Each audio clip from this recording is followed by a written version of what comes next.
Mr. President, have you any plans to cope with the armed bands of robbers and murderers who seem to be terrorizing Ugandan citizens and non-citizens alike? Well, we've already taken steps towards that end. We have clamped a curfew on 8 p.m. to 6 in the morning, very much to our regret, because we thought that people were fed up with restrictions. But since we still have people who want to cause a lot of mischief, we had no alternative. And we are prepared to put into force more restrictions, but I'm glad to say that this will not be necessary, judging from the situation today. You anticipate the Tanzanian troops to pull out of Uganda? To pull out completely of Uganda? Yes. Well, when we have an army, because now we're just about to begin training our army, our own army. We have only got about 20,000 Tanzania troops in the country. We had 46,000, 26 left. And Uganda is not a very small country. We're 95,000 square miles in area, with a population of about 13 million. The Tanzanians have been handing over to the Ugandan National Liberation Army. From now on, they'll have to keep the peace. But this rapidly recruited force is ill-trained and unpopular. They've been accused of robbing, murdering, and harassing civilians. So now the troops have returned to their barracks for training and discipline. Some have been arrested, some discharged. The government can't even afford uniforms for all its soldiers.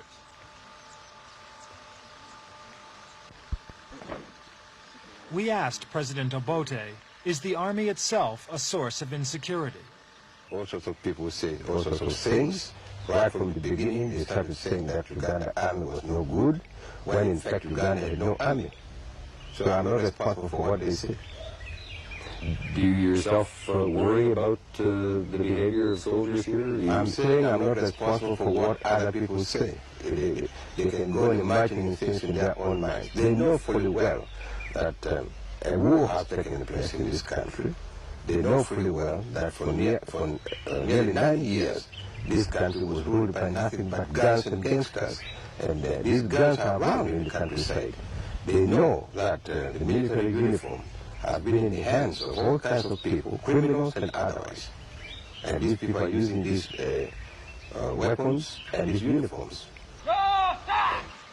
With training, the army may re-emerge in the future as a potent and organized force for internal security. But the officer here is Tanzanian. When he leaves, who'll replace him? The need for an efficient security force is more vital than ever. Exiled underground movements have launched guerrilla attacks from Kenya to destabilize the Obote regime. But how will the ill-disciplined and poorly equipped Ugandan army cope with former Amin supporters who've returned from exile to settle in the West? Obote's policy now is to transfer internal security duties away from the army. Do you think there's any likelihood that the sorts of security problems that we've been having will increase now that the Tanzanians are pulling out? I don't see much of a security problem affecting the army as such. I think the Ugandan security problem, right from the time of liberation, was mismanaged by the governments which was here. From the beginning, much of these security problems should have been entrusted with the police, and that's what I'm trying to do. The better organized police are now certainly taking a wider role. They now man most roadblocks. The soldiers who used to handle this were often accused of rudeness and arbitrary violence.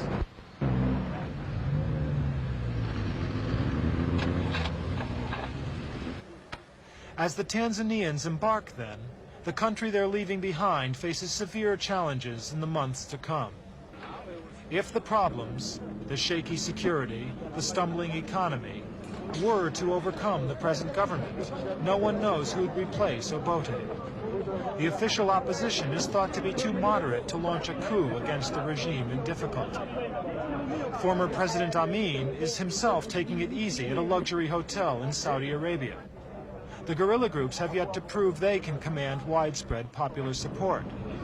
And that's true also for Vice President Mwanga, although he may yet have his say if Obote should falter. With the Tanzanians leaving, Uganda may have little to look forward to but another period of instability. Unrest it simply can't afford.